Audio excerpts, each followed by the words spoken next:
Now, who said nothing good can come out of San Quentin?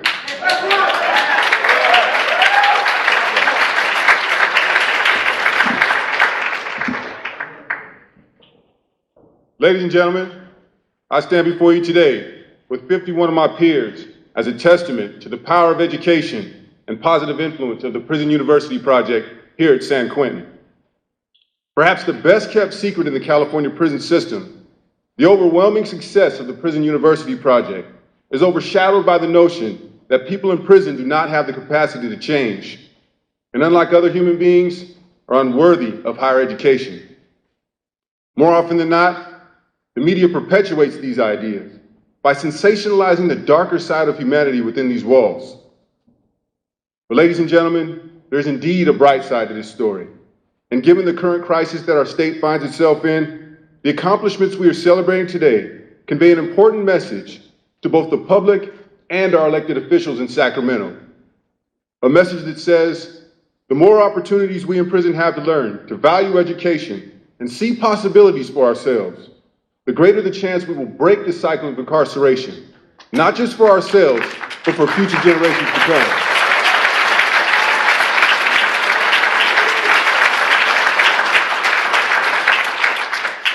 Ladies and gentlemen, I am just one of many people who make this side of the story shine so bright.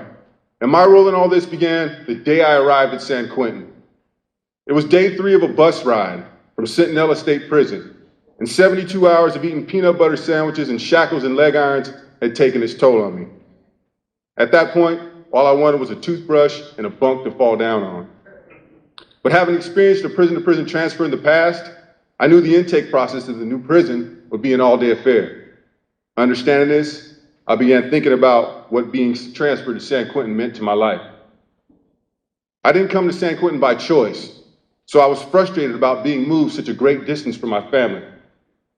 As I sat there contemplating how to deal with my frustration, an older brother came to the new arrival holding cell and began talking to us about the Prison University Project.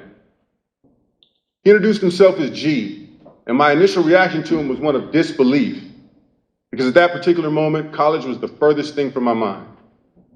However, the more this brother spoke, the more intrigued I became. I could tell G was speaking from the heart as he told us about his college experience, and there was no mistaking the pride in his voice when he mentioned his upcoming graduation. Sitting there listening to G's story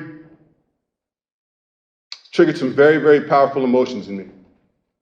At first, I felt shame and regret because I dropped out of high school and since then had made all kinds of excuses about why I couldn't, wouldn't, and shouldn't go back to school. In my heart of hearts, I felt like a failure because I did not finish what I had started. At the same time, though, the enthusiasm in G's voice fired me up and made me think, if he can do it, then so can I. Deep down, I knew I had what it took to earn a degree. All I had to do was stop making excuses and start applying myself. So right there, in my red reception jumpsuit, still musty from the 3-day bus ride, I made up my mind to go back to school and do everything in my power to earn my degree. From that point forward, San Quentin became my university. About 10 minutes later, G finished his talk with us. But before he walked away, he said something I'll never forget. One of the guys in the holding cell asked him a question concerning prison politics, and undaunted by the implications of the question, G said, "You can get caught up in the drama if you want to, but San Quentin is a place where you can change your life. It's up to you, brother." Now, I'm not sure if any of the other new arrivals caught it, but those words resonated with me. Because despite all of the preconceived notions about the incorrigible nature of men in prison, I've always believed I possess the power to change my life.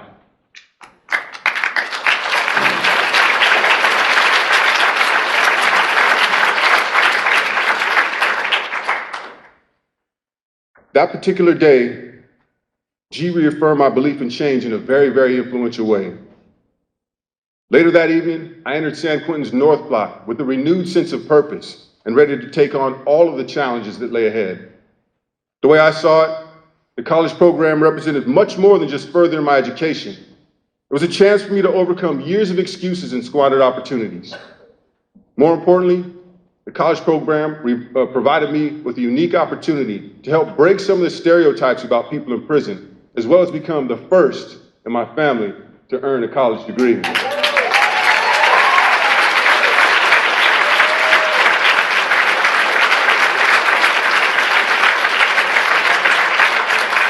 With all of these motivational factors serving as wind in my sails, I set out on my journey towards graduation. My first 24 hours on San Quentin's main line were remarkable because I quickly realized I was not alone on my journey. Everywhere I turned, I saw men walking with armloads of books and gathered on the tiers, on the yard, and in their cells studying. In all my years of incarceration, I had never seen such a sight. In my experience at other prisons, it was common for men to gather on the yard and pass the time doing push-ups or playing cards.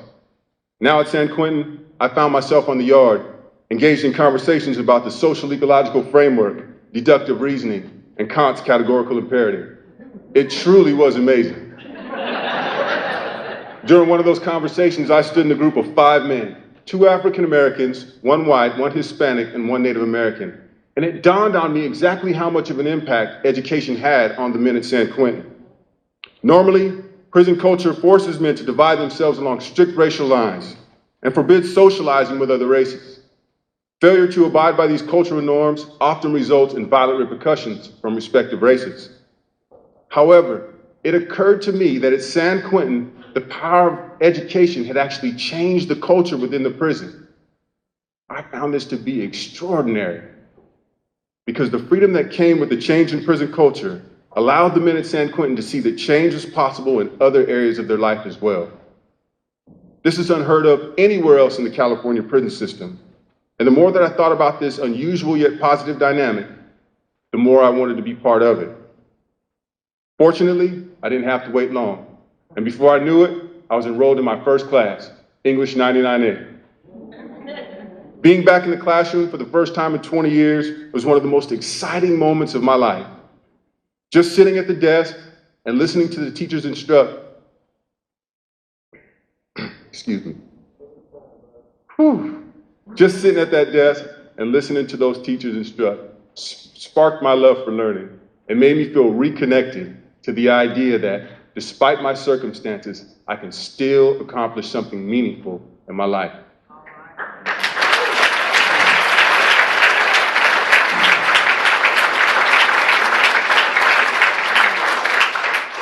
A short time later, I began to attend study hall, and it was there that I met people who were well on their way to where I wanted to be.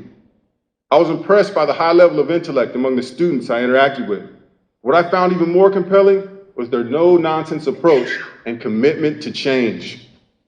In my past, I'd struggled with starting things and not finishing them.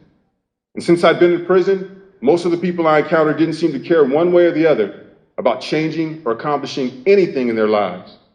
Now, I was surrounded by men who set goals and day by day worked hard to achieve them. These men didn't just talk the talk, they walked the walk and encouraged me to do the same.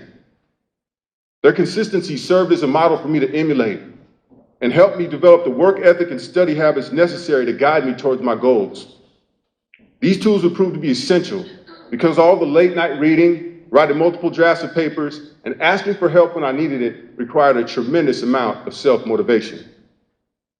Equally, if not more impressive, were the Prison University Project administrators, an army of volunteer instructors. Let's face it, in prison, it's not every day that you meet people who make a positive difference in your life.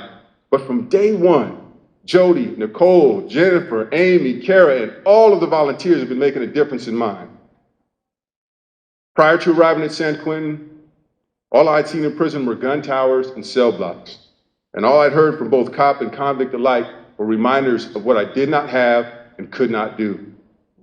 However, witnessing the infectious energy and tireless efforts of the entire Prison University Project staff reminded me not only of the God-given gifts that I possess, but my responsibility to share those gifts with others here at San Quentin. As my journey towards graduation comes to a close, I've had time to reflect. And of all my educational endeavors, being able to take what I've learned from the Prison University Project and give back to the San Quentin community through programs like Project Reach, Pre-Release with Mr. Schimmel, No More Tears, Center Force's Peer Health Education, and the San Quentin Trust is by far the most rewarding aspect of my college experience and indeed a highlight of my life.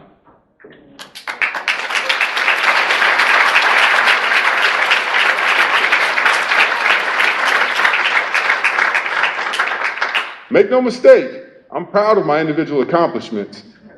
However, the greatest lesson I've learned from participating in the Prison University Project is that it takes the efforts of the entire community to make education work. And the benefits reaped are not only for me as the individual, but the entire community at large.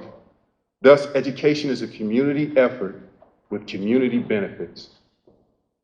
Finally, the great freedom fighter Nelson Mandela once said, "Education is the most powerful weapon which you can use to change the world." The higher education provided by the Prison University Project has changed both the men and the culture within San Quentin. This change follows the men who leave these walls and can change the dreams and trajectory of family members, as well as others in the outside community. Together, such collaborative efforts have the potential to change societies we know it from the inside out. Now, before I go, I'd like to make these last 2 points. First of all, to my fellow graduates, I commend you on all your hard work, congratulate you on all your accomplishments, and I encourage you to continue to step boldly into your greatness. And last, but certainly not least, Jody, would you please join me over here? Jody, I want you and all of our guests to know how much you've inspired all of us with your determination, leadership, and vision of social justice. This program would not be what it is without you. And the three of us, Ray, James, and I, would not be standing here if it weren't for you. So on behalf of the class of 2011, we are honored to present you with this word of appreciation from the bottom of our hearts. Thank you for everything you do. Thank you all, and God bless.